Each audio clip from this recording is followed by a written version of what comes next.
L'agglomération a fait 280 000 habitants, etc. Donc tous ces petits ruisseaux, toutes ces rivières, dont la Tirtène, traversent l'agglomération, se chargent en polluants, en déchets, etc.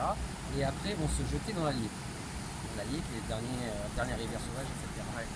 Donc l'enjeu au niveau de l'agence de l'eau, c'est qu'au niveau de la métropole et de la ville, on prenne un certain nombre de mesures pour éviter que lorsque ces rivières traversent la zone urbanisée, ben, elles se chargent notamment en polluants et en déchets. C'est pour ça qu'il y a des contrats avec l'agence de l'eau qui sont assez importants. C'est quelque chose qui est déjà en cours, ça. Ça, c'est déjà en cours parce que on a la problématique lorsqu'il y a des eaux pluviales, des débordements, etc. On a des effets, ce qu'on appelle de lessivage, c'est-à-dire que l'eau, elle passe, elle ravine sur notamment les surfaces qui sont goudronnées, elle se charge en hydrocarbures, etc. Elle se rejette dans la rivière et tout ça, ça part à l'Allier. Donc il y a des enjeux qui sont assez importants là-dessus. Ça, c'est le premier enjeu.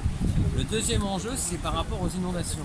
Parce que comme on a une topographie qui est comme ça, lorsqu'il y a des orages, notamment l'été, qui se fixent sur la cuvette, ça tombe fortement, et ça a tendance à faire des crues torrentielles, donc des phénomènes de crues torrentielles. Et ce quartier notamment, il est directement impacté parce qu'il est au sein de la cuvette, il est au plus bas. Donc la rivière Tirtène, elle passe par Royac en amont, dans Chamalières, et après ça passe dans cette zone de Clermont, où là ça a tendance à vouloir s'élargir, à y inonder tout ce quartier. Donc il y a des enjeux de sécurité qui sont assez forts. Ça arrive régulièrement. Ça arrive régulièrement. Et la dernière fois, c'était il y a 5 ans.